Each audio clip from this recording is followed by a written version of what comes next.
بە بۆنەی 124 هەمین ساڵوەگەری ڕۆژنامەی کوردی لە شاری هەولێر مەراسیمێکی تایبەت بەڕێوەچوو ساڵیادەکە لە کاتێکدایە بە بڕوای بەشێک لە ڕۆژنامەنووسان گەڕانەوە بۆ ئەو بەهاو پرانسیپانەی کە لە ڕووی ئەکادیمیەوە لە ڕۆژنامەی کوردی دەخوێنرێتەوە و ئەو ئامانجانەی کە ڕۆژنامەی کوردی هەڵیگرتبوو بە باشترین چارەسەر دەزانرێت لەو ڕۆژەوە نالەباری ڕۆژنامەی کوردی پێیدا تێپەڕ دەبێت.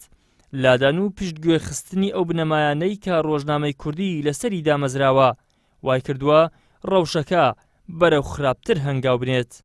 بەڕێکردن و پیادەکردنی ئەم بەهاو پەیامە دروستانەی کە ڕۆژنامەگەری کوردیە لە سەرەتاوە هێنای ئێمە ڕەوشێکی دروستی میدیاییمان بۆ ئاهاتە پێشەوە کە کاری لەسەر بکەین، بەڵام وەلانانی کۆمەڵێک بەها کە هەر لە سەرەتاوە هاتبوون و گوێپێنەدانیان بووە هۆی ئەوەی کە بەردەوام پێشەلکاری بەرامبەر بە ڕۆژنامەنووسان دروست بێەوە بەردەوام ڕەوشی ڕۆژنامەگەری بەرەو خراپتر بچێت. سەندیکای ڕۆژنامەنووسان کوردستان بخۆی بە بۆشایی یاساییدا دەڕواتن کە نزیکەی 10 ساڵە زیاترە کۆنگرێ خۆی نەکردووە کەوانە غێری قانونە بۆیە داوا لە پەرلەمان و حکوومەتی هەرێمی کوردستان دەکەن هەوڵێکی جددی بخۆن بۆ ئەوەی سەندیکایەکی نوێ و بەرگەرچی نوێ بتوانێن بۆ ئەوەی بیتە چەترێک بۆ هەموو ڕۆژنامەنووسانی کوردستان بۆ ئەوەی چیتر دەستی حزبی نەکاتێن نەو سەندیکای ڕۆژنامەنووسانی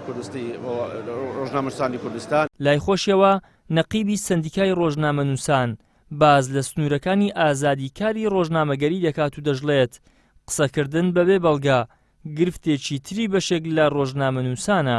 هەرگیز ئازادی بڕابردی نییە لە دەخالەتکردنی حڕیەتی ئینسان لە قسەکردن بەبێ دوکمنتی بە تەشویقکردن و بە ئەوەی تابعکردن لە وڵاتەکە. ئێمە ماوەی 2 ساڵە گفتوگۆ لەسەر مەسەلەی سوشیال میدیا دەکەین بۆ نمونە فەرمیێرە بە میدیا ئەلکترۆنیکی کە بەشکالی کەمترە.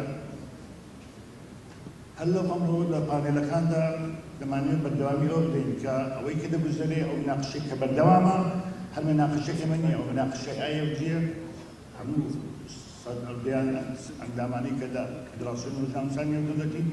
ڕۆژنامەی کوردستان یەکەم ڕۆژنامەی کوردیە کە یەکەم ژمارەی لە 22 نیسانی ساڵی 1898 بە هەوڵی میقداد میدحەت بەدرخان و جەلالەت بەدرخان دەرچووە.